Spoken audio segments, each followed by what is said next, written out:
Buenas tardes y bienvenidos a una nueva edición de Política y Negocios. En esta oportunidad nos encontramos con Jaime Dupuy, quien es gerente de Asuntos Legales y Regulatorios de Comex Perú. ¿Cómo estás, Jaime?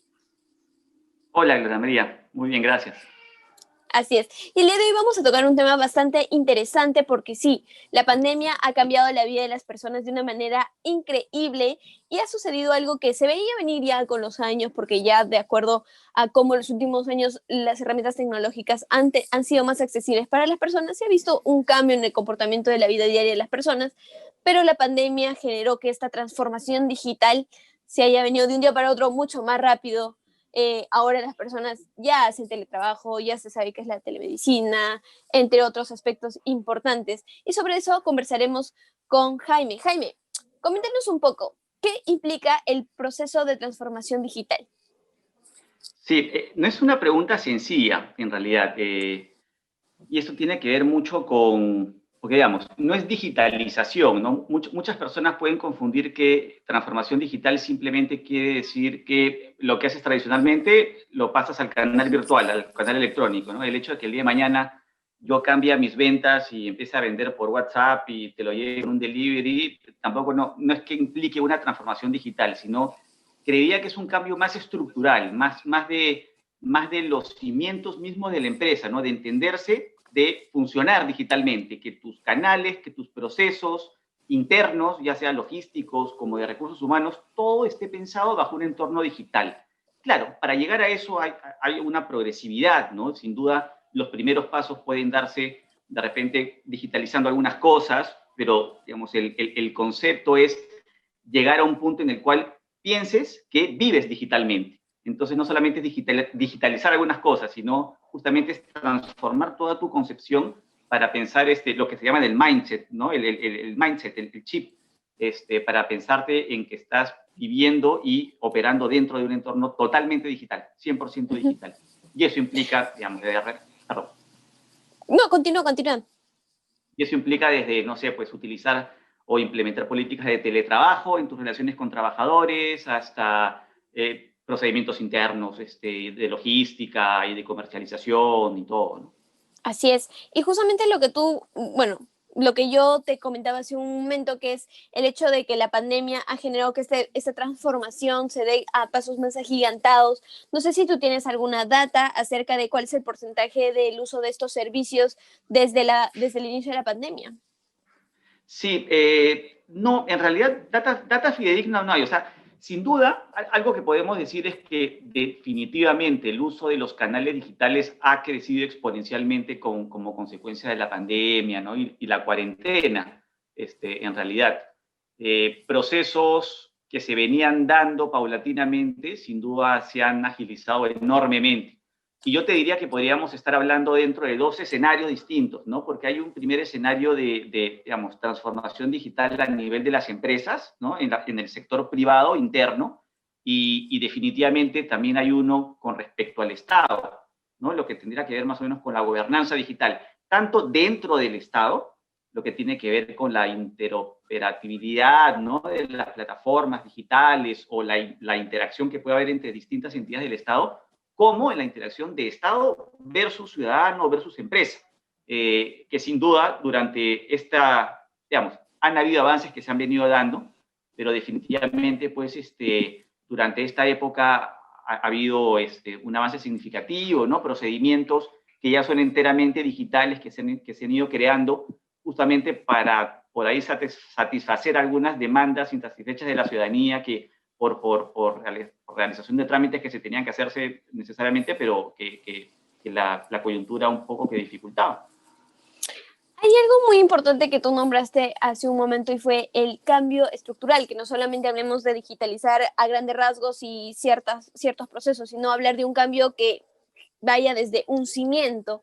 Y justo ahí hay un tema muy importante en nuestro país son las brechas digitales. O sea, con este tema de la pandemia nos hemos dado cuenta de las grandes diferencias que hay. El Estado decía, sí, vamos a tener educación desde casa, pero ¿cuántos niños tienen acceso a un televisor? O más allá, una de las cosas más importantes, ¿cuántas personas en nuestro país tienen acceso a Internet, a Wi-Fi? Hay ciertas brechas a nivel del mismo Estado como estructura para hacer ciertos trámites. no hay una manera digital de hacerlos todavía. Entonces, ¿cuáles son esas necesidades de transformación que tenemos a nivel de estructural? Sí, mira, justo cuando hemos estado viendo el tema y cuando planteamos cuál podría ser la agenda digital del país en un horizonte pues, de corto, mediano, largo plazo, generalmente, y esto es algo que más o menos hemos estado viendo cuando empezamos a analizar casos similares, por ejemplo, a nivel mundial, ¿no? Pero más o menos dentro de una agenda digital hay como que 5 rubros que coinciden, ¿no? Uno de ellos definitivamente es el de conectividad o infraestructura digital, ¿no? Definitivamente no puedes hablar de transformación digital sin que todavía tengas pues un sistema de penetración de las telecomunicaciones a nivel nacional, ¿no? Donde definitivamente el nivel de acceso y penetración es bajo aún.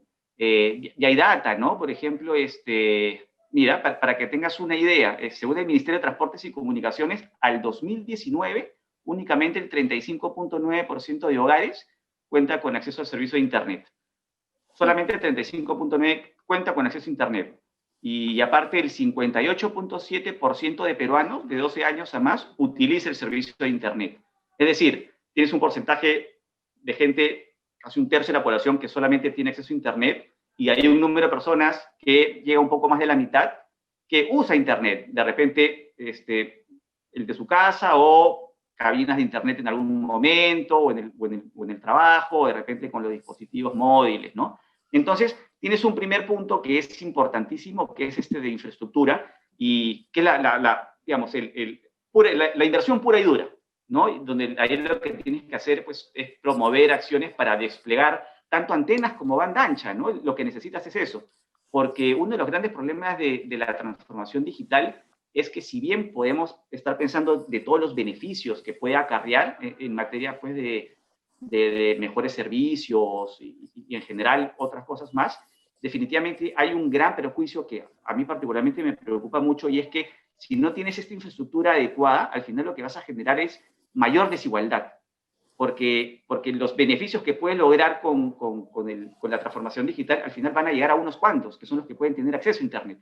Entonces, es importantísimo tener esto de la mano, ¿no? Y, por ejemplo, con medidas como las que se discuten en el Congreso actualmente para regresar a un sistema en el cual necesitas aprobación municipal previa para empezar a instalar antenas, son cosas que vas a ir retrocediendo dentro de lo que tienes que hacer, ¿no? Lo que necesitas justamente son más antenas, más infraestructura, no solamente para el nivel de Internet que tienes ahora, sino para lo que viene. Se viene el 5G, se viene el Internet de las cosas, se viene la inteligencia artificial, y todo el mundo increíble que se nos puede abrir va a quedar truncado si no lo hacemos. Pero ese es un punto, lo que tiene que ver con infraestructura digital. De ahí tienes algo muy importante que es talento digital, habilidades digitales. Es decir, de nada te sirve tener Internet si es que no estás capacitado para utilizar las herramientas de Internet. Y ahí tienes que tener pues, una labor educativa básica, ¿no? Siempre se habla a nivel mundial de, por ejemplo, que dentro de las currículas escolares hasta nivel de primaria, de muy temprana edad, cursos de codificación, ¿no? Que los niños ya estén muy familiarizados con el uso de herramientas, ¿no? Para que después no sea difícil que puedan entrar al mundo. Yo creo que dentro de la juventud y la infancia es mucho más fácil, ¿no? Pero igual hay que trabajar bien de la mano con el sector educativo y así sucesivamente para arriba, ¿no? Tanto universitario, escolar, de hecho con herramientas un poco más complejas, pero también por el otro lado para el funcionario público, ¿no? Porque si justamente lo que tienes que llegar a ver es el tercer eje que podríamos hablar de gobernanza digital, ¿no? Que el funcionario público haga todo pensando en que lo tenga que hacer digital, ¿no? Llámese trámites, procedimientos, servicios para el ciudadano, todo ya lo tiene que hacer pensando digitalmente. Entonces necesitas que estén capacitados para hacerlo. Y por lo tanto va a ser importantísimo que así como en el sistema educativo empieces a formar a las personas, servir o quien pueda cumplir ese rol a nivel del sector público también puede empezar a capacitar a las personas en herramientas digitales. Y sobre todo también ahí va mucho el tema de la persona, porque sí se ha visto mucho, por ejemplo, lo que es el sector estatal, que encontramos gente ya con cierta edad, o sea, ya avanzados de edad, que muchas veces son se niegan al cambio, ¿no? Porque implica de todas maneras un proceso de aprendizaje nuevo, el hecho de entrar a un mundo digital.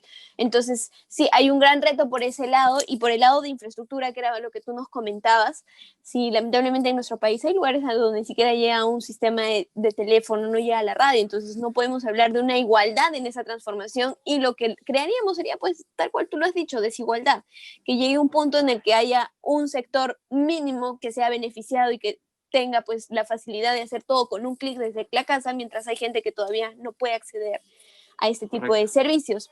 Entonces, ya aterrizando un poco más, para ti, ¿cuáles son los retos que tiene el gobierno, el Estado, para poder hablar de una transformación digital en nuestro país? Que estamos hablando de un proceso que para el 2030 se puede prever que va a generar más o menos 76.000 millones de dólares de ingresos. Entonces, ¿cuál es los retos más importantes ahora? O sea, aterrizándolo. Sí, sí, y es un poco lo que hemos hablado. Primer gran reto, el que el Estado pueda implementar este entorno regulatorio amigable y predecible para que puedas tener una capacidad instalada mucho mayor de infraestructura que soporte la conectividad digital. Eso es básico, importantísimo. Y digamos, no solamente permitir que vengan empresas y que lo puedan hacer, sino tener pues un marco legal, de repente hasta pensar en una especie de fast track, ¿no? De procedimiento rápido para instalar infraestructura por determinada cantidad de tiempo, por los primeros 2 años, hasta que puedas pues alcanzar un nivel más o menos aceptable, ¿no? Para poder implementar todas tus políticas digitales. Eso es uno. Ese es uno.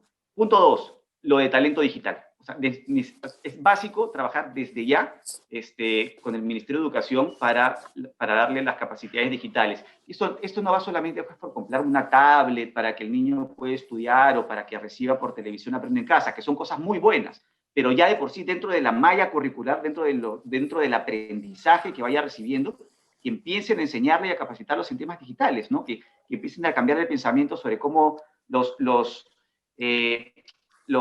beneficios o todas las oportunidades que se le puede abrir, por ejemplo, de negocios económicamente, ¿no? A futuro. Ahí estamos hablando, por ejemplo, si hay un futuro en materia de telemedicina, teleeducación y una serie de rubros adicionales que empiecen a pensar cuáles son esas nuevas cosas que van a poder hacer a futuro, ¿no? Con lo cual, si vamos escalando y vamos llegando también a la parte de educación técnica, educación universitaria, que eso vaya de la mano con después mejor colocación laboral, ¿no? Estas personas que desde el comienzo, de una temprana edad, están siendo capacitadas para pensar digitalmente y tener habilidades digitales, van a poder posicionarse mejor a futuro dentro de un empleo.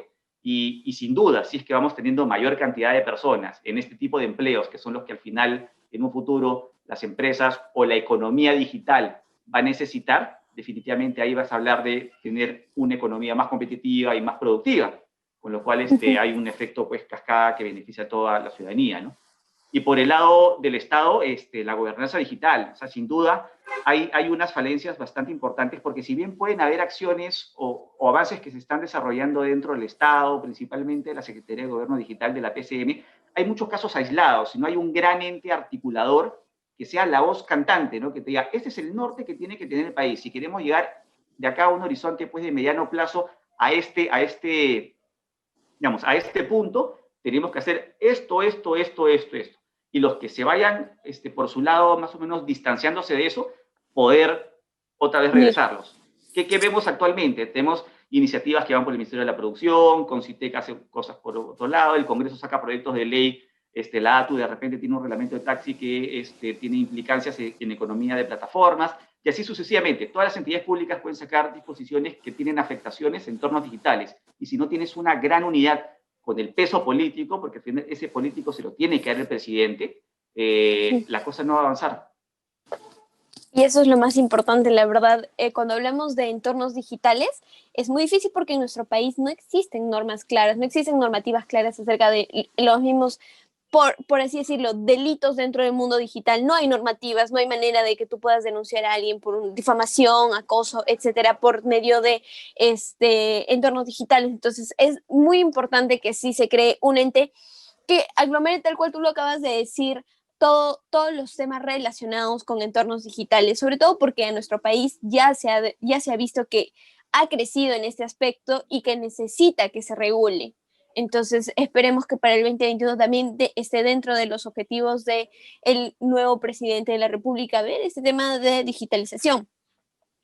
Jaime, ya para terminar la entrevista, te quería preguntar, ¿cuál es la expectativa post pandemia? Ya, con el tema de la pandemia vimos que creció la transformación digital, pero ¿tú crees que va a llegar a un punto, se va a estancar y queda ahí? ¿O después de la pandemia, cuando la gente ya retome la vida normal, por así decirlo, va a seguir habiendo crecimiento?